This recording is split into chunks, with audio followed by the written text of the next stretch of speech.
రేపు ఏదైనా కూడా గుర్తుపెట్టుకోండి. నేను అధికారులందరికీ కూడా చెప్తున్నా, ఒకటే గుర్తుపెట్టుకోండి.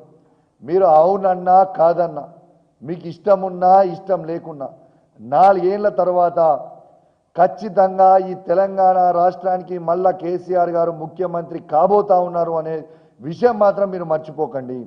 మీరు అనుకుంటుండొచ్చు కేసీఆర్ గారు మర్చిపోతారు వచ్చిన తర్వాత, ఇవాళ చేసిన అన్ని కూడా సౌకుని మాఫీ చేస్తామని మీరు అనుకుంటుండొచ్చు.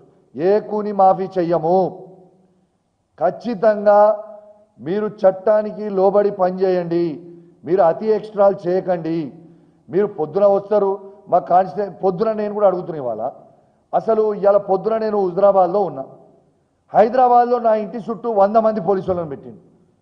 ఎందుకు పెడుతున్నారు పోలీసు వాళ్ళని అంటే భువనగిరి యాదాద్రి భువనగిరి జిల్లాకు మీరు పోతున్నారని అడుగుతున్నారు. అవును, నేను అడుగుతున్నా, అసలు దాడి చేసింది వాళ్ళైతే వాళ్ళని అరెస్ట్ చేయకుండా నా ఇంటి చుట్టూ పోలీసు వాళ్ళు పెట్టుడైంది. మీరు నేను ఇంట్లో లేకుండా నా ఇంటి చుట్టూ పోలీసు వాళ్ళని పెట్టుడైంది. నేను హుజరాబాద్లో ఉన్నా, బాజాబ్తో మీ 3 రోజుల నుంచి ఉన్నా. మీ ఇంటెలిజెన్స్కి ఇదేనా? ఏం ఇంటెలిజెన్స్ ఉన్నది మీది? ఏమున్నది కథ ఉన్నది? అసలు మీకు ఇంటెలిజెన్స్ ఉందా లేదా? మా ఇంట్లో మా మదర్ ఫాదర్ ఉన్నారు. మొన్న మా ఫాదర్కి సర్జరీ అయింది, మేజర్ సర్జరీ. మా అత్తమ్మ మామయ్య ఉన్నారు, వాళ్ళ ఇంట్లో మా మామయ్య గారు కూడా మేజర్ సర్జరీ అయింది. నా భార్య పిల్లలు ఉన్నారు. ఇదేంటిది రోజు ఇంటికి పోయి హరాస్మెంట్ చేసుడు? ఆ కమ్యూనిటీలో 69 మంది విల్లాలు ఉన్నారు. ఆ విల్లాలలో చిన్నపిల్లలు ఉన్నారు, మహిళలు ఉన్నారు. దౌర్జన్యంగా పోలీసు వాళ్ళని తీసుకొచ్చి ఆ కమ్యూనిటీ లోపల తీసుకొచ్చి నిలబెట్టడం ఏంటిది? అసలు ఏడికి తీసుకుపోతున్నాము? ఏం చేస్తున్నాము? అసలు ఏం చేస్తున్నారు అనేది మీకు ఏమైనా అర్థమవుతుందా?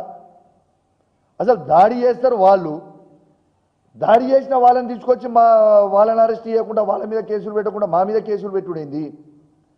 నేను ఖచ్చితంగా చెప్తా ఉన్నా, మీరు ఎన్ని కేసులు పెట్టినా, మమ్మల్ని ఎన్ని ఇబ్బందులు పెట్టినా, మళ్ళా చెప్తున్నా, మీరు ఎన్ని కేసులు పెట్టినా, ఎన్ని ఇబ్బందులు పెట్టినా, ఎన్ని ఒత్తిళ్లు పెట్టినా ఖచ్చితంగా రేవంత్ రెడ్డి గారు ఇచ్చిన ప్రజలకు ఇచ్చిన హామీలు ఆ 6 గ్యారెంటీలు ఇచ్చే వరకు ప్రశ్నిస్తూనే ఉంటాయి. ప్రాజెక్ట్గా తీసుకున్నారు. దాదాపు సాచ్యురేషన్ మోడ్లో 18,500 దళిత కుటుంబాలకి ఇలా దళిత బంధు కేసీఆర్ గారు ఇచ్చిండ్రు.